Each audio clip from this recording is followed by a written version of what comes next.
My first guest up. Before we do, let's have a look at her in action. Her fabulous sitcom. It's only been on our screens a couple of years, but I think it's already produced some classic moments like this one. Oh dear. Sounds like you might have lost him to his troubles. Oh, well, that's fine if I have, because I'm totally... Can I have it back? I'm so over him. You're so not over him? I am, actually. She's so not over him. I'm a whole new me. Obsessed. No, she's obsessed. She's actually a bit mental. Oh, no, I'm sorry. Oh, my Trixie, that just stinks on the floor. Stop. You better actually, sorry. Okay. Just undo it in the back. Sorry. Excuse me, I'm going to actually have to mount your travelator. Ladies and gentlemen, it's the funny, the fabulous Miranda Hart.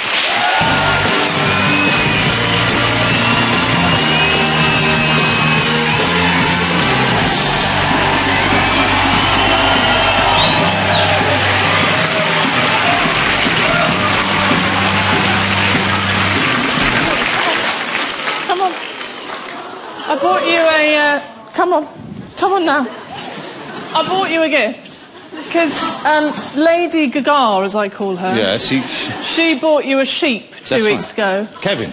So I thought, well, if it's good enough for Gaga, I'll bring you a guinea pig. Well, it's much smaller, of course. The thing is, it's definitely not walking. No. Come wait. Oh, well, bring him over here. Bring him over and sit down on the... That's very kind of you. Jonathan, yes. I did ask for this whole set to be a hutch. Yes. Like, Lady Gaga got a hay bale here. Yes, she did. Where's my giant wheel? Well... That's what I asked for. It's the end of the series. We couldn't stretch to it. Yeah. Hey. Hi. What is the name of your... is it a gerbil or hamster? Or? Guinea pig. Guinea pig, OK. It's called Malteser. Malteser, what a lovely little thing. Thanks. OK, hey, you look fantastic. What's going on? Are you in love? Are you pregnant? Are you on drugs? What's going on? You have a glow on you. I'm all those things. That's very kind of you. You look great. I'm doing some Pilates. Oh. I'm all about the core strength now. It's down in the tummy area, the abdominals. Do you know what a plank is? I have seen a plank. No, the Pilates manoeuvre, the plank. Is it? It's the... If that's how he teaches you, you want to get a new instructor for the Pilates, because... Malteser's moving up to a dodgy area. Shall we give away Maltese? Well, we have Malteser's friend What's in. for you? Well, it's your gift. I'm allergic to guinea pigs. Oh, I am. Don't laugh, I am. I come out in sort of rashes and things. Oh. OK, hey, congratulations. One incredible year it's been for you. I saw you at the very beginning of this year at the Comedy Awards. Yes. And you were the Queen of Comedy. You were crowned the Queen of Comedy. The People's Choice. It was me with Simon Le Bon. Well, that's exciting. You got to meet the Joannes there. Mm. And I know you're a big fan. You were telling someone you're a big fan. Well, basically, he gave me the award, and I said I was a massive fan. I mean, I liked them, but I just wasn't a massive... I'm a Simon Le Bon fan. He's... Oh. Well, you were a Simon Le Bon fan before, though, because that was very much the impression you gave to him, that you'd been a lifelong fan. I became a fan because he presented me with an award. This is now a little bit difficult. Oh, no! Knowing you were coming on today, I gave Simon a call. Didn't know that you had been lying to him about... Can we show... Let's show Miranda this, but this is now very awkward for me and probably for you. Hi, Miranda. It's Simon here. I hope you're well. It's so lovely when we meet people like you in this business who are genuine, die-hard fans. And we really just wanted to say thank you to you in some small way for your lifelong support. So we've arranged for you to come and join us on the tour with exclusive backstage access to all 11 of our UK arena shows from Brighton to Newcastle this December.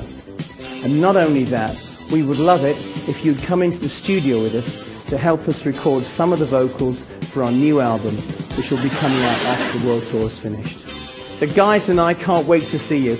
We've even got a whole load of swag for you. Lots of love, Simon. Well,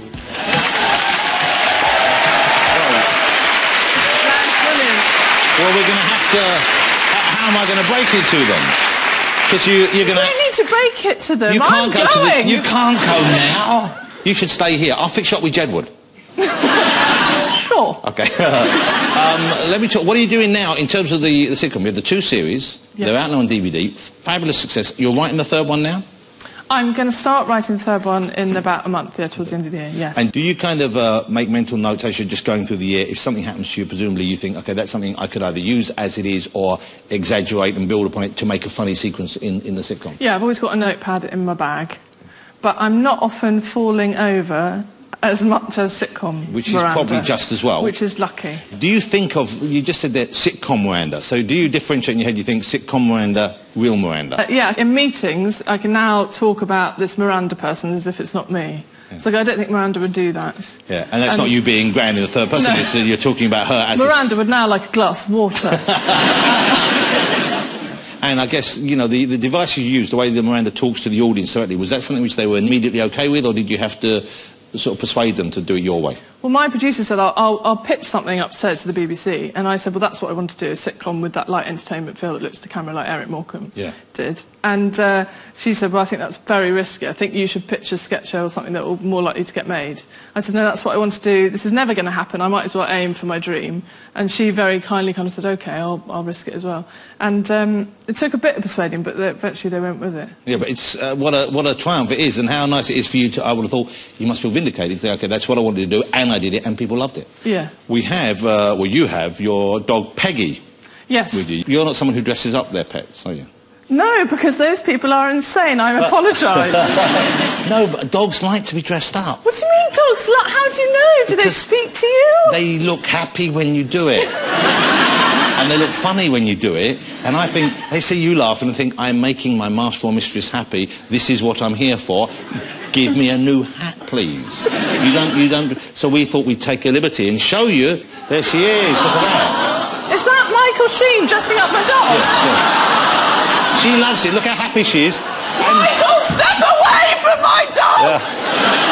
The weird thing is, Michael had that outfit in his bag. He just happened to have that with him. Peggy just said, I hate Miranda, Michael. I want to come and live with you. Yeah, see? She wants to live where she can be dressed up.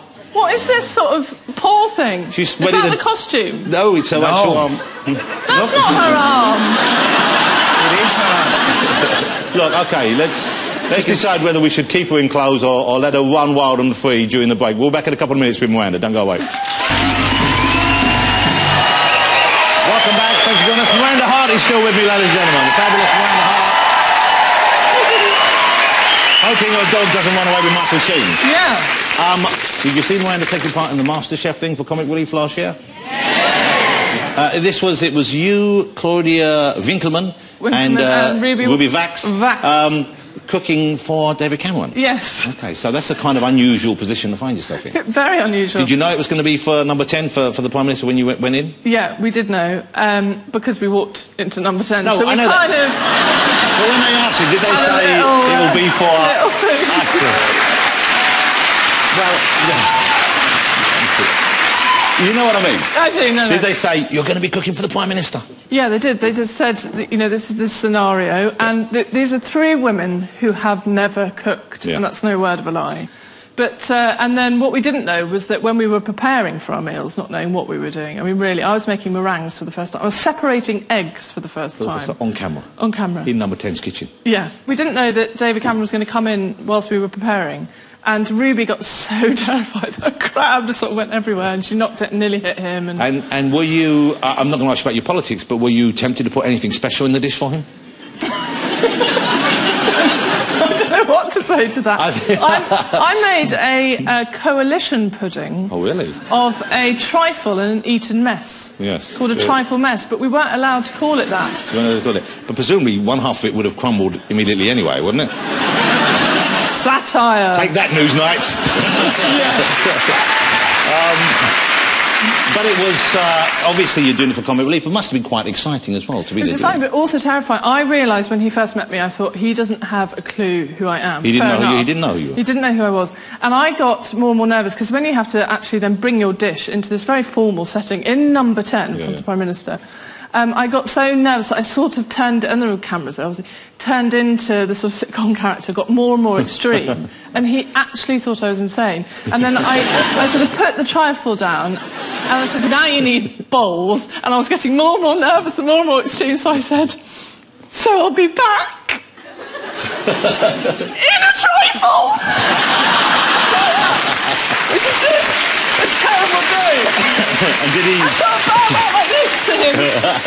Like that to him. Now, if you've seen the sitcom, then maybe you can get away with it. If you haven't seen the sitcom, and he literally, I saw him look to a producer and go...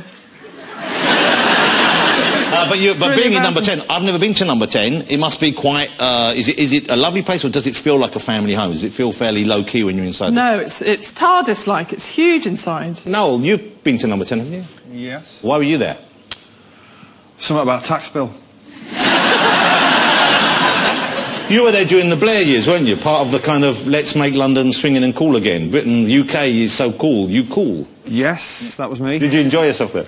It was quite a good night, yeah. It was nice to finally see what's behind the door. And it was, you've been asked back? You've been back since? No, not now. I saw the mob are in. No. If they invited you, the other mob, would you go back? No. No, I don't believe in the coalition. Well, does anybody? Not one bloke does. One man. Nick Clegg, what are you doing now? Okay. Miranda is TV Miranda. Yeah. Is known for her clumsiness, for her kind of being gauche, for being a bit awkward and falling over. So there's a lot of falling over that you said in real life you don't so much, but there is a lot of falling over that goes on there. Does it hurt? Did you study? Do you kind of rehearse those falls, or you just wait when you have to do it and you just go for it? A bit of both. I do rehearse, and I do work out quite technically how I'm going to fall, and what I can do a quick one, you know, take longer to fall. So you've got a whole repertoire of falling over. Well, I don't know. Ultimately, you do have to just go for it and let your body be loose. And I mean, I'm quite sort of long and elasticy, so I just use that. So you use that. We've set up. I believe you normally fall over. There's a crash mat there for you, isn't there? Yeah. Okay. Well, we have set up over here. Come with me over here because we've set up in the band area. What we hope will be a small Miranda moment. You're going to follow me? Okay. Yeah. I'm going to go. Mind the big gap there. Mind the equipment. Okay. You know how to do it then. So this is a kind of moment I would have thought we could be doing, maybe, you know, in the show, and then there will be some falling over, whether you could coach me in the falling over and indeed lead the way here. So imagine Miranda, TV Miranda, has met an incredibly handsome man in a bar. Yeah. Bit of acting required. No, you're a very handsome man. We look a good fit. I think we make a good couple together. Okay, you're freaking me out now. Okay. Let me just take these rings off and leave them. Oh, wow, Jesus.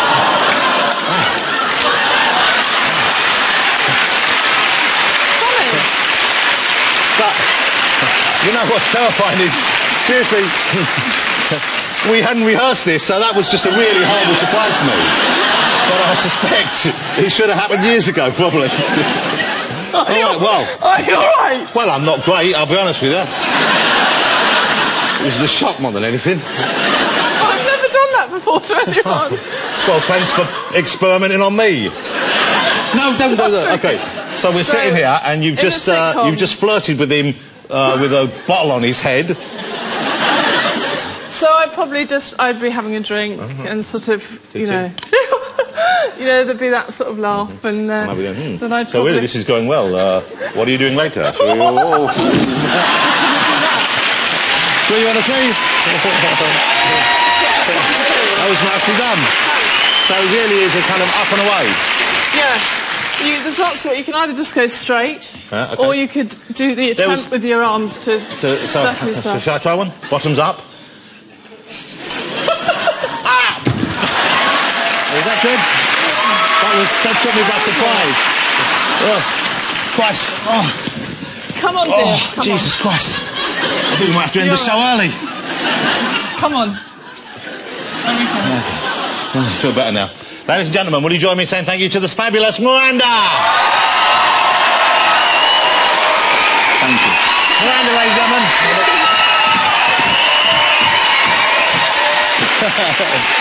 Fabulous Miranda. When's your DVD out?